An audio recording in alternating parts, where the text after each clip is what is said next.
Come on in the room. Come on in the room.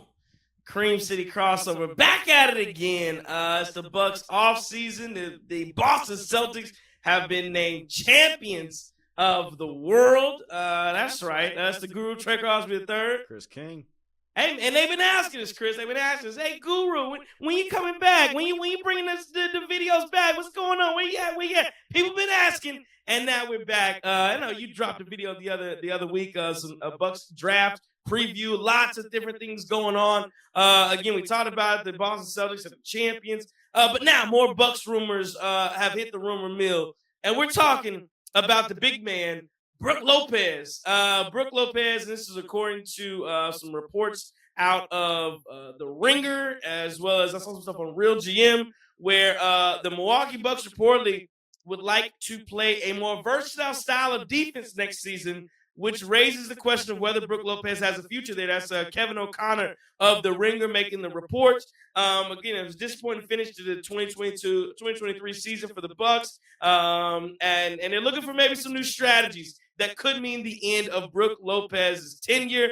Bucks, of course, are bounced out of the first round of the playoffs by the Indiana Pacers. O'Connor named Toronto Raptors veteran wing Bruce Bowen as the top trade candidate for the Bucks. Noted that Bruce Brown, noted that swapping Lopez for Brown is a perfect match of salaries, and then the Raptors could flip Lopez elsewhere. He added the amount of screening and cutting Brown could do in support of Giannis and Dame would be glorious to watch. Of course, Lopez joined the Bucks in 2018. He's been an anchor on defense for the past 6 years, 16-year vet. He appeared in 79 games last season, averaged 12.5 points, 5 boards, and 2.5 blocks. Chris, I'm looking at that, and again, you know what the first thing that comes to mind for me when I hear more versatile defense and all the things that the Bucks. You want to know the first thing that comes to mind for me?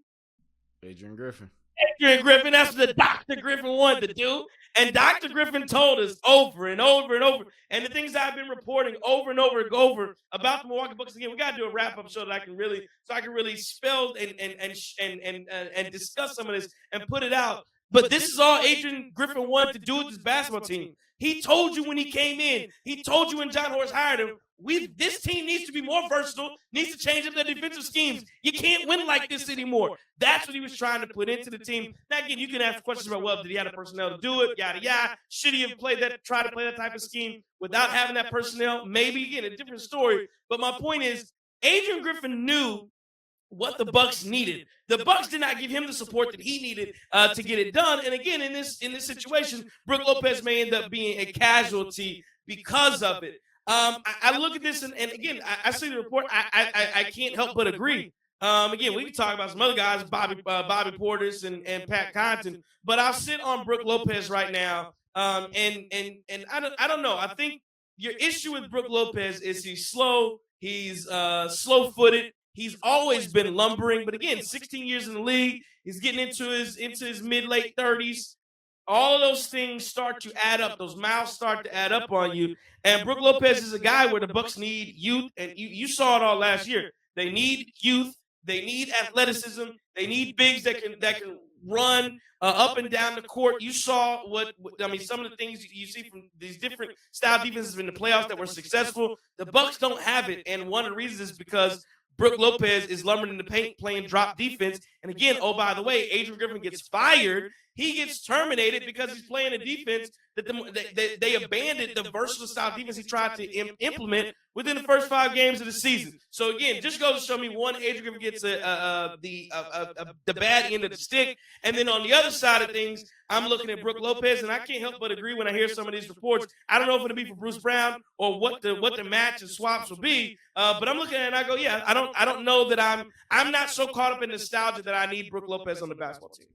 Oh, I don't either. And what did you say about a couple weeks before the playoffs? If this thing did flame out, and obviously we didn't know about the injuries necessarily that they would face, but if this thing did flame out, then the only people we would really want to keep is Giannis and Dame. And so now you're starting to look at how aggressive John Horst can be. And obviously we saw what Chris Middleton did in the playoffs, and now we're, maybe turning the other cheek on that. But yeah, I'll also say that it's not just the defensive part of Brook Lopez that you're looking at; it's also the offense. When he came in, he was vintage Brook Lopez from the Nets. He's banging down low. He's getting to his hook shots, getting to his spots.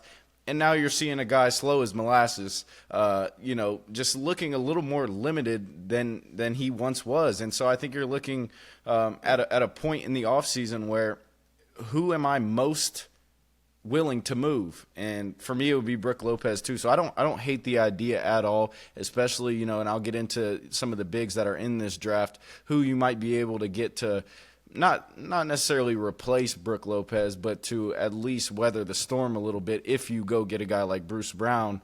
I think Brook Lopez would be number one on my list. What about a guy? Let's look out in Memphis. And what if you saw, now again, the report named a guy Bruce Brown, but what if I look at Memphis and I see a guy like Marcus Smart, right? What about somebody like that? Could a Marcus Smart come to the Bucks and again kind of replace the Boston Celtics replace Marcus Smart with Drew Holiday? Could the Bucks replace Drew Holiday with Marcus Smart and maybe shore up that backcourt defensively? And then, like you said, you try to replace Brook Lopez as best you can, or figure it out maybe in free agency or / the draft what you want to do. But what do you think about a guy like Marcus Smart in Milwaukee? Would you like something like that? Do you think he would fit the identity and the mold of what this team will be under Doc Rivers next year? I think 100%. I think that was one thing that you lacked all season last year, was a guy who could really guard on the perimeter. Even when you did go out and get Pat Bev, there were still some lapses within that defense. And I think that goes with not only just the guard depth that we have, or lack of rather, and also playing that drop coverage with Brook in the pick and roll and teams trying to target that. I think it would be essentially killing two birds with one stone. I mean, you get rid of Brook Lopez and then you grab Marcus Smart. You're not going to be hunted as much as you would if Brook Lopez is still on the squad, and then you just shore up that depth in the backcourt. I think that would be a really good move. And we've been advocating for Marcus Smart to be a Buck since the deadline. It just didn't happen that way. I think he got hurt, right? I'm not sure. Yeah, he did. He got injured. He got injured, so there really wasn't a reason to go get him. But that was a guy before his injury that we thought maybe could come in for the Bucks. And also, look, if you get Marcus Smart, there's a passion there. There's a passion to go beat that team that just won the NBA Finals. There's a passion to go beat that team who traded him. And so I think that would be a good move for the Bucks. Like you mentioned, Chris, that's what we've been kind of advocating for. We've saw, especially not just in Marcus Smart, but even on Brook Lopez. I think a lot of people, again, sometimes times run out. Time ran out for Mike Budenholzer. Time ran out for Drew Holiday. I think the time probably has come and run out on Brook Lopez, maybe a couple of these Milwaukee Bucks that won a championship with the Bucks back in 2021. And that's the thing about the old days. What they say about the old days? They the old days. So you gotta keep moving forward. You gotta progress. You gotta change things up. And again, like you said, Dame, Giannis, those are the two. I keep Chris as well. I don't think Chris is going anywhere.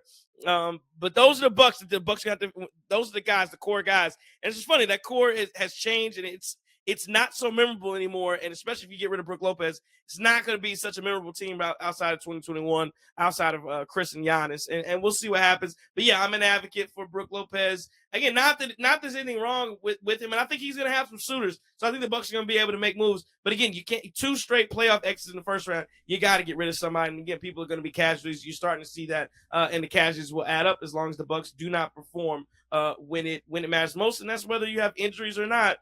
Again, somebody's got to pay for it. You cannot keep losing. Definition of insanity is doing the same thing, expecting a different result. Bucks got to change up, do something different right here. Chris, anything else on Brook Lopez? I think I've said my piece here on him and where I want it. What about you?